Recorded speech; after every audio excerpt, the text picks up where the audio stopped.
자, 오늘 본문 말씀 요한복음 4장 31절에서 38절 말씀입니다. 자, 한 절씩 교독하시겠습니다. 그 사이에 제자들이 청하여 이르되 랍비여 잡수소서. 우리가 알지 못하는 먹을 양식이 있느니라. 제자들이 서로 말하되 누가 잡수실 것을 갖다 드렸는가 하니 예수께서 이르시되 나의 양식은 나를 보내신 이의 뜻을 행하며 그의 일을 온전히 이루는 이것이니라. 너희는 넉 달이 지나야 추수할 때가 이르겠다 하지 아니하였느냐. 그러나 나는 너희에게 이르노니 너희 눈을 들어 밭을 보라. 이어져 추수하게 되었도다. 거두는 자가 이미 싹도 받고 영생에 이르는 열매를 모으나니 이는 뿌리는 자와 거두는 자가 함께 즐거워하게 하려 함이라. 그런즉 한 사람이 심고 다른 사람이 거둔다 하는 말이 옳도다. 내가 너희로 노력하지 아니한 것을 거두려 보내었노니 다른 사람들은 노력하였고 너희는 그들이 노력한 것에 참여하였느니라. 아멘. 자, 지난 몇 주 동안 요한복음 4장 말씀 들여다보면서 예수 그리스도가 이 땅에 오심으로 예배의 개념이 바뀐 사실을 확인하였는데요. 바로 성령님과 진리의 말씀 자체이신 예수님으로 말미암아 영이신 하나님께 영적인 예배를 드릴 수 있게 되었습니다. 또 이 영적인 예배는 일정한 시간과 장소의 예배를 드리러 나오는 행위에 국한된 것이 아니라 우리 각자에게 계획하신 뜻을 찾아가고 그 뜻을 행하고자 하는 삶을 지향한 태도, 즉 이러한 삶 자체가 예배가 된다는 것을 확인하였습니다. 자, 오늘은 예수님께서 말씀하신 하나님의 뜻, 예수님께서 이 땅에서 이루셔야 할 일이 무엇인지 본문을 통해 알아보도록 하겠습니다. 본문 말씀은 31절에서 42절이지만 내용은 앞뒤 단락이 포함되어 있으니 참고하시고 들어주시기 바랍니다. 본문의 배경은 이렇습니다. 예수님께서 사마리아 여인에게 찾아가셔서 자신이 메시아임을 밝히십니다. 이 말을 듣자 사마리아 여인은 마을로 뛰어들어가 사람들에게 이 사실을 전합니다. 사람들이 예수님께로 오는 이 막간의 시간 동안에 예수님이 제자들과 잠깐 대화를 하십니다. 31절에 사마리아 여인과 예수님이 대화를 나누는 동안 제자들은 마을에서 음식을 사서 돌아왔습니다. 당연히 배가 고프실 예수님께 음식을 드시라고 권합니다. 그런데 예수님은 제자들에게 뜬금없이 제자들이 알지 못하는 먹을 양식이 있다고 하십니다. 이 의미는 나중에 밝혀집니다. 제자들은 누군가 예수님께 음식을 드렸다 생각했습니다. 이어 예수님은 다음과 같이 말씀하십니다. 34절 예수께서 이르시되 나의 양식은 나를 보내신 이의 뜻을 행하며 그의 일을 온전히 이루는 이것이라. 자, 이 양식은 물리적인 음식이 아니었습니다. 하나님의 뜻을 행하고 온전하게 이루는 것이라고 합니다. 그렇다면 하나님의 뜻은 무엇이고 어떻게 이루신다는 것인지가 궁금해집니다. 그 내용에 대해서는 35절부터 나옵니다. 35절을 보니 이전에 추수에 관한 얘기가 오고 갔다는 것을 알 수 있습니다. 유대인들이 사는 땅은 씨를 뿌리고 수확하기까지 최소 넉 달이 걸리며 첫 소출은 6월절 직후인 봄이라고 합니다. 자, 이 넉 달 후에 추수가 가능하다는 말은 유대인의 격언이기도 한데요. 자, 이를 서두를 필요가 없다라는 뜻으로 사용되었습니다. 맞는 말이죠. 추수는 기다리는 시간이지 서두른다고 무엇을 할 수 있는 시간이 아닙니다. 하지만 예수님은 이 추수의 비유를 통해 진짜 하고 싶은 말씀이 있으셨던 것입니다. 바로 구원받을 백성을 모으는 것에 대한 것입니다. 35절 하반절만 다 같이 한 목소리로 읽어보시겠습니다. 시작. 그러나 나는 너희에게 이르노니 너희 눈을 밭을 보라. 휘어져 추수하게 되었도다. 오늘 본문을 풀어가는 핵심 구절인데요.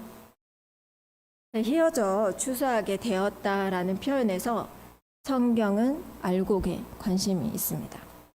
자, 이 알곡에 대하여 하나 짚고 넘어가야 하는 것이 있습니다. 성경에서 추수할 알곡은 다들 잘 아시다시피 구원받는 하나님의 자녀들을 지칭하는데요. 예수님이 이 땅에 오신 이유기도 합니다. 요한복음 3장 16절 다 같이 읽어보시겠습니다. 하나님이 세상을 이처럼 사랑하사 독생자를 주셨으니 이는 그를 믿는 자마다 멸망하지 않고 영생을 얻게 하려 하심이라. 아멘. 아담이 선악과를 먹음으로 인류는 죄를 짓게 되었습니다.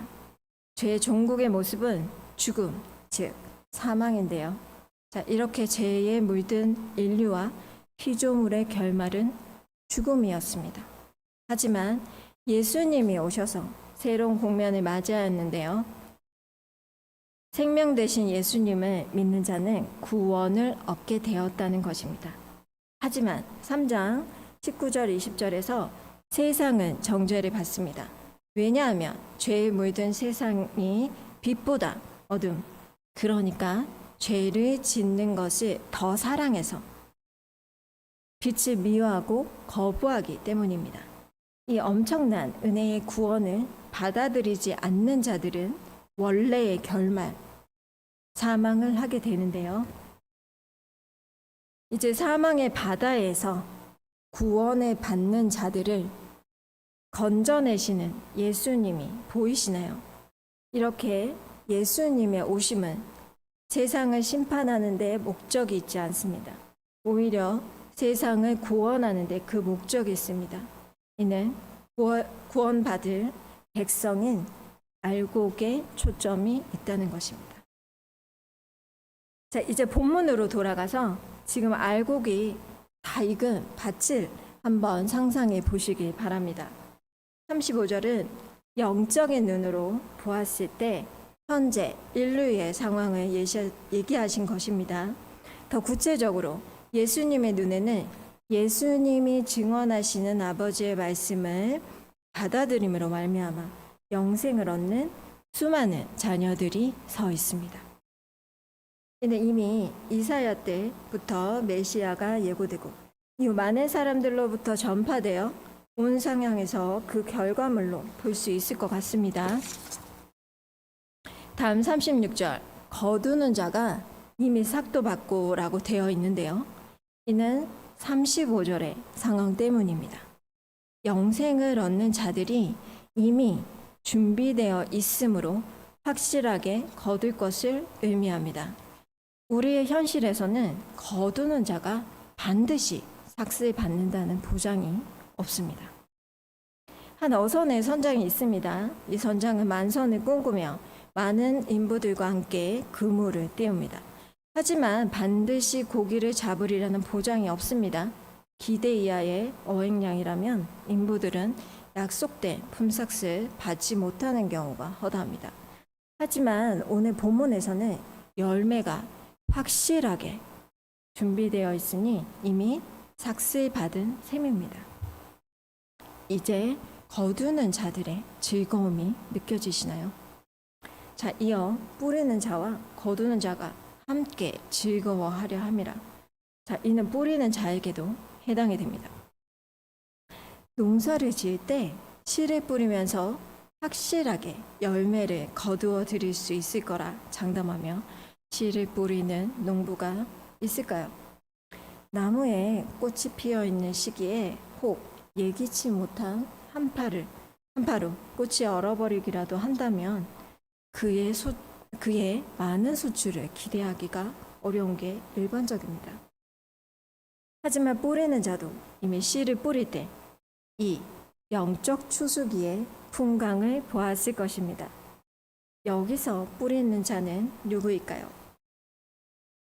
사도행전 10장 36절과 37절을 제가 한 절, 여러분이 한 절 읽어보시겠습니다. 만유의 주 대신 예수 그리스도로 말미암아 화평의 복음을 전하사 이스라엘 자손들에게 보내신 말씀, 곧 요한이 그 세례를 반포한 후에 갈릴리에서 시작하여 온 유대에 두루 전파된 그것을 너희도 알거니와. 여기서 뿌리는 자는 세례 요한으로 보아야 할 것입니다. 왜냐하면 복음의 시작점에 세례 요한이 있기 때문입니다. 곧 요한이 그 세례를 반포한 후에라고 되어 있습니다. 자, 그리고 마가복음 1장에서 더 구체적으로 밝힙니다. 자, 마가복음 1장 1절부터 5절까지 교독하시겠습니다. 하나님의 아들 예수 그리스도의 복음의 시작이라. 선지자 이사야의 글에 보라, 내가 내 사자를 내 앞에 보내노니 그가 내 길을 준비하리라. 광야에 외치는 자의 소리가 있어 이르되 너희는 주의 길을 준비하라, 그의 오실 길을 예비하라, 기록된 것과 같이. 세례 요한이 광야에 이르러 죄 사함을 받게 하는 회개의 세례를 전파하니 온 유대 지방과 예루살렘 사람이 다 나아가 자기 죄를 자복하고 요단강에서 그에게 세례를 받더라. 아멘. 자, 마가복음은 그리스도의 복음의 시작을 세례 요한의 사역으로부터 출발하고 있다는 사실을 보여주고 있습니다. 세례 요한은 뿌리는 자로서의 역할을 하며 이미 이 열매를 보며 즐거워했을 것입니다. 자, 다시 정리하자면 예수님이 성육신하심으로 말미암아 사망의 심판에서 영생을 얻을 자들이 확실하게 준비되어 있다는 것입니다. 반드시 거두어들일 열매가 있기 때문에 뿌리는 자와 거두는 자가 함께 즐거워할 수 있는 것입니다. 이제 하나님 나라 안에서 추수는 그 원리가 전혀 다르다는 것이 이해되시나요? 자, 37절. 그런 식으로 시작하는데요. 자, 이것은 36절 말씀이 아니라 38절에 대한 논리적인 추론입니다. 38절과 연결이 됩니다. 자, 한 사람이 심고 다른 사람이 거둔다는 말이 옳도다. 자, 원래 우리의 상식은 심는 사람이 거둡니다. 이것이 인지상정이지요. 자, 내가 심었는데 다른 사람이 거두면 화가 나겠죠. 자, 하지만 하나님 나라의 추수 원리는 다르다고 했습니다. 자, 세례 요한으로 시작된 복음은 그들의 제자들과 이를 믿는 자들로 하여금 계속 퍼져 나갔을 것입니다. 좀 전에도 얘기했듯이 이것은 뿌리는 작업입니다. 그리고 하나님이 때가 이르고 예수님이 공생애를 시작하면서 추수기를 맞이합니다. 즉 말씀을 믿는 자와 거부한 자들로 나눠짐으로 영생에 이르는 열매인 하나님의 자녀들이 수면 위로 드러나는 것입니다. 이제 거두는 자가 일할 차례입니다. 자, 이러한 일은 우리의 일상에서도 흔하게 일어나는 일인데요. 가끔 전도하다 말씀 한번 전했을 뿐인데 예수님을 영접하는 경우가 있지요. 자, 이것은 내가 말을 잘하거나 설득을 잘해서가 아니라 이전에 복음을 전해 들었다가 하나님의 은혜의 때를 입어 영접하게 된 경우일 수 있습니다. 자, 이러한 상황을 또 다른 측면에서 생각해 보셨으면 좋겠습니다. 이 열매들 누가 다 준비하셨나요? 하나님이십니다. 그럼 이 열매의 수치권자는 누가 되어야 할까요? 마땅히 하나님이시죠. 뿌리는 자도 거두는 자도 원래 자신의 몫이 아닙니다. 이것이 인지상정이지요. 자, 우리는 하나님의 자녀라는 이유로 하나님의 사역에 초대를 받아 참여하는 자일 뿐입니다. 그런데 수고하지도 않았는데 자녀라는 이유로 자격이 생겨 하나님의 사역에 참여할 수 있는 기회, 추수하는 사람이 되는 자격을 얻었다는 것 자체가 영광스러운 일이 아닐까요? 자, 하나님의 자녀가 아닌 자들은 하고 싶어도 하지 못하는 일입니다. 자, 우리 아버지께서 열매를 많이 수취하실 수 있도록 전도하는 사역에 참여를 잘 하시는 여러분 모두가 되시길 소망합니다. 자, 38절. 제자들은 세례 요한과 그 외의 사람들이 씨를 뿌리는 시간에 함께 뿌리는 작업을 하지 못했지만 그 열매를 거두어 드리는 작업을 통해 세례 요한의 사역에 참여하는 자들이 됩니다. 제자들과의 이야기는 이렇게 일단락이 되고 다시 사마리아 마을 이야기로 돌아갑니다. 사마리아 여인의 증언을 통해 많은 사마리아인들이 예수님을 믿게 됩니다. 예수님의 이야기를 더 듣고 싶어서인지 그곳에 좀 더 머물러 달라고 요청합니다. 그들의 요청을 받아들인 예수님은 그곳에서 이틀을 더 머무십니다. 아마도 하나님의 나라에 대한 이야기를 많이 해 주셨겠지요. 믿음이 들음에서 나듯이 말씀이 쌓일수록 믿는 자들이 늘어갑니다. 42절. 동네 사람들이 사마리아 여인에게 이렇게 말합니다. 처음에는 여인의 증언으로 믿게 되었지만 예수님이 직접 하신 말씀을 들어보니 다 맞는 말씀인 것 같다 라고 말합니다. 그러면서 이렇게 고백합니다. 42절 하반절 다 같이 읽어보시겠습니다. 이는 우리가 친히 듣고 그가 참으로 세상의 구주신 줄 알미라 하였더라. 아멘. 지금 사마리아인들이 복음을 받아들이고 예수를 세상의 구주로 고백하고 있습니다. 35절에 예수님께서 이어져 추수하게 된 밭을 보라라고 하셨죠. 제자들은 이렇게 영생에 이르는 열매가 추수되는 장면을 눈으로 목도하고 있습니다. 제자들이 알지 못하는 먹을 양식은 바로 지금 예수님의 말씀을 받아들여 영생을 얻게 된 사마리아인들이었습니다. 정리하겠습니다. 예수님이 이 땅에 오신 이유는 하나님의 자녀들을 구원하기 위함입니다. 전능하신 하나님은 굳이 아드님을 성육신시키시고 전도라는 방법을 통해 구원의 방편을 제시하셨습니다.